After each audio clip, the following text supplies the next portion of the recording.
Oke, halo. Nah, sekarang kita bahas tentang pola barisan nih.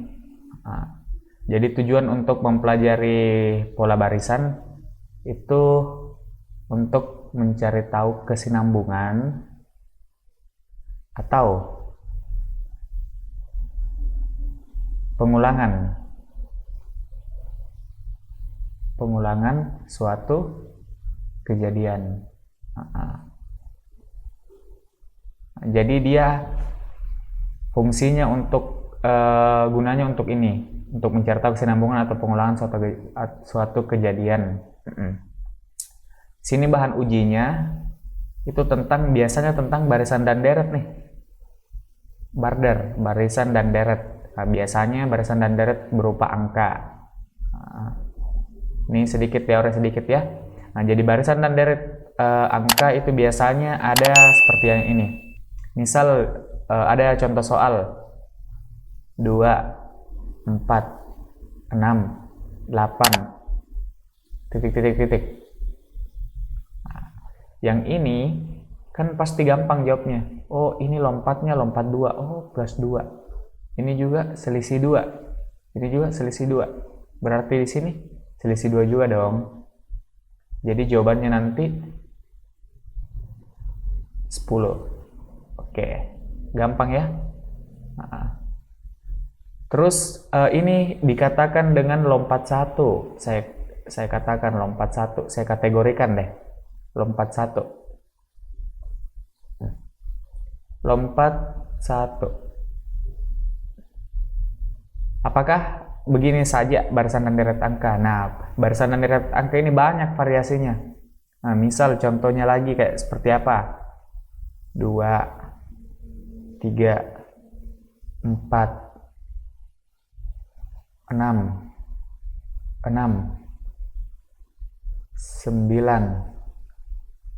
titik. Nah, ini berapa?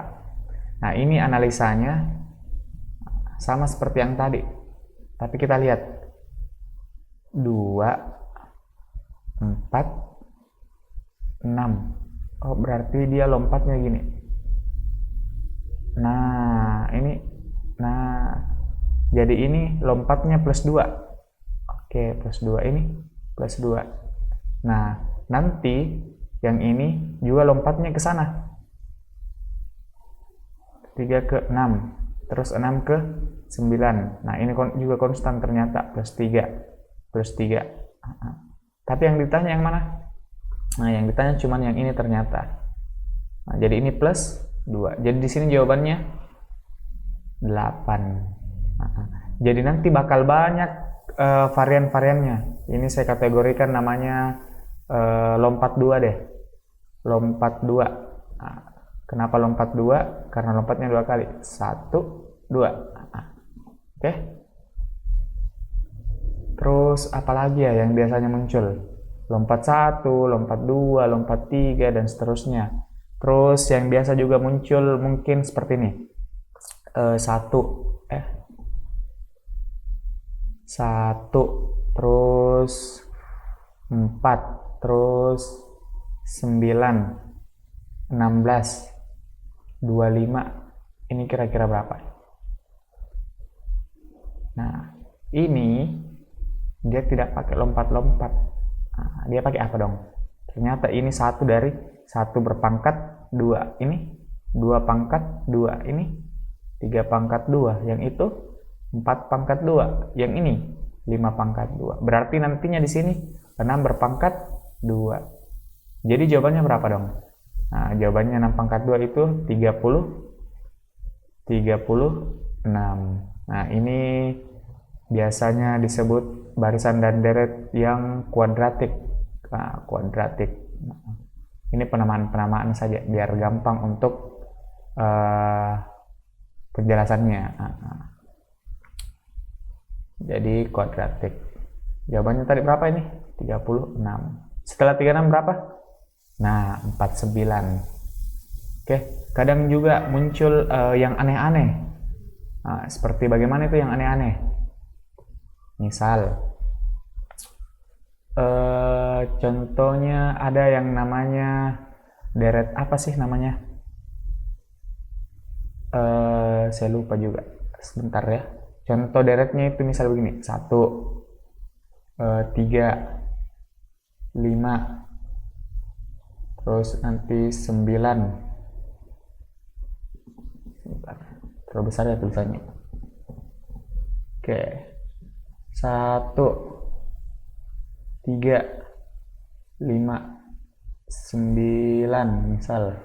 11, 13, terus 17 deh, nanti 19, di sini berapa? Nah, ini analisanya bagaimana? Nah, ini analisanya kita lihat. 1 ke 3 plus 2, 3 ke 5 plus 2 juga, 5 ke 9. Nah, sebentar, kita skip. 9 ke 11 plus 2, 11 ke 13 plus 2 juga, ini kita skip dulu.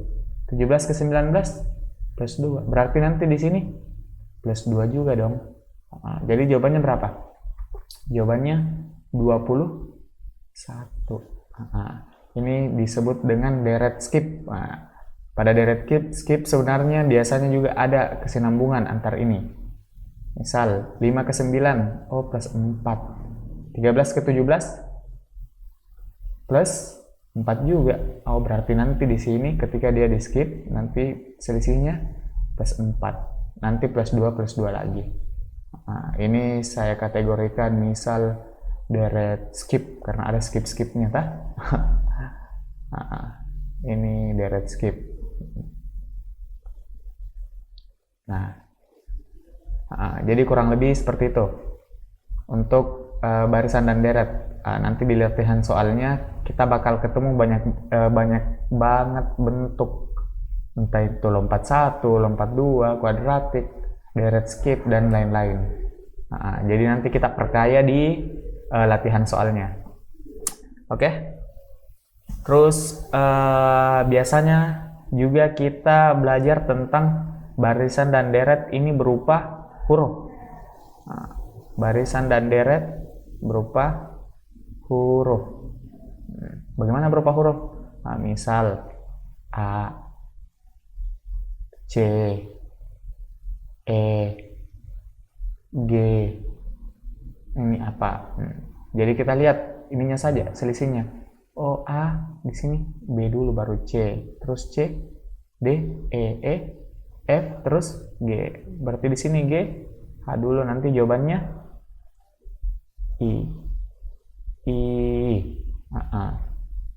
Oke. Jadi sama halnya dengan barisan dan deret angka, tapi ini barisan dan deret huruf. Untuk barisan dan deret huruf, saya sarankan kalian hafal alfabet. Hafal ya semua alfabet. Alfabet itu A, B, C, D, E, F, G sampai Z. Biasanya kita untuk menghafal kita mengajukan titik-titik kritis biar gampang. Misal A itu sama dengan 1, E sama dengan 5, biasanya kelipatan 5. Apalagi J sama dengan 10, J, K, L, M, N, O sama dengan 15. Nah, terus T sama dengan 20, Y sama dengan 25, nanti Z pasti tahu 26. Nah, jadi ini titik-titik kritisnya. Jadi misal kalian dapat angka M. Nah, jadi M itu berapa? Kita bisa mulai dari sini. J, K, L, M. J, K, L, M. Berarti M itu 13. Nah, biasanya barisan dan deret huruf ini kita konversi dulu ke angka biar gampang. Jadi A diubah jadi 1, C berubah jadi 3, E jadi 5, dan seterusnya. Itu untuk barisan dan deret huruf. Nah, sebenarnya ini saya bingung tentang biasanya di kelas itu saya ajukan barisan dan deret huruf, saya arahkan untuk peserta atau untuk teman-teman untuk yang belajar, lafalkan dulu A sampai Z, A, B, C, D, E, F, G sampai Z. Kalau bisa oke, kita lanjut. Nah, biasanya ini pasti bisa semua, tapi kalau kita rubah dari Z ke A itu pasti gagal. Nah, jadi lafalkan dari Z ke A, lafal terbalik, Z, Y, terus apalagi ya, apalagi. Saya juga bingung kenapa ini selalu bisa dan ini selalu tidak bisa, selalu gagal. Kenapa ini selalu gagal? Mungkin karena kebiasaan ya, A sampai Z, tapi Z ke A kebalikannya itu tidak bisa. Oke, sekedar informasi juga, barisan dan deret huruf ini kadang A itu dikonversi ke 27. Jadi setelah Z kan 26. Kalau sampai ke A lagi itu biasanya ke 20, angka ke 27. Contoh soal ke 27 ya.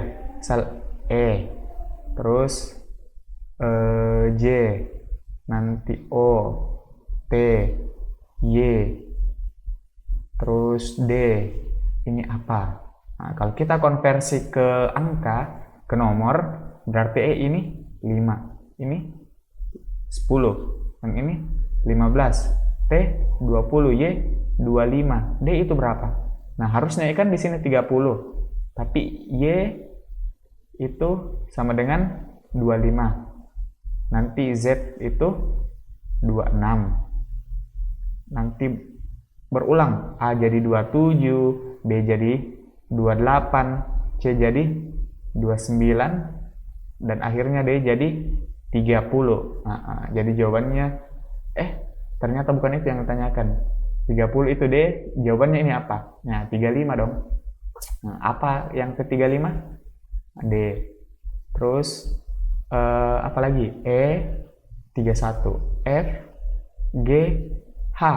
30, 31, 32, 33, 34, I. Ternyata yang ke 35. Jadi nanti di sini jawabannya I. Nah, jadi untuk barisan dan deret huruf bisa saja ya. Bisa saja ini yang berulang. Jadi maksudnya yang berulang itu angka A disimbolkan ke nomor, dikonversi ke nomor 27, B 28, C 29, D 30 dan seterusnya. Sampai sini bisa ya. Jadi pola barisan biasanya yang diujikan itu barisan dan deret angka. Biasanya lompat 1, lompat 2, kuadratik, deret skip, dan lain-lain. Masih banyak macamnya. Nanti kita perkaya di latihan soal. Biasanya juga diuji dengan barisan dan deret huruf. Barisan dan deret huruf ini diujikan mirip dengan barisan dan deret angka. Tapi kalau bingung barisan dan deret huruf, kalian bisa konversi dulu ke angka, terus kerjakan pelan-pelan. Tapi untuk menghemat waktu, kalian harusnya menghafal alfabet, menghafal abjad, gimana caranya biar cepat dan seterusnya. Oke? Untuk barisan dan deret angka dan barisan dan deret huruf. Untuk materi dan video selengkapnya, silakan cek di grup belajar masing-masing atau klik link pada deskripsi video ini ya.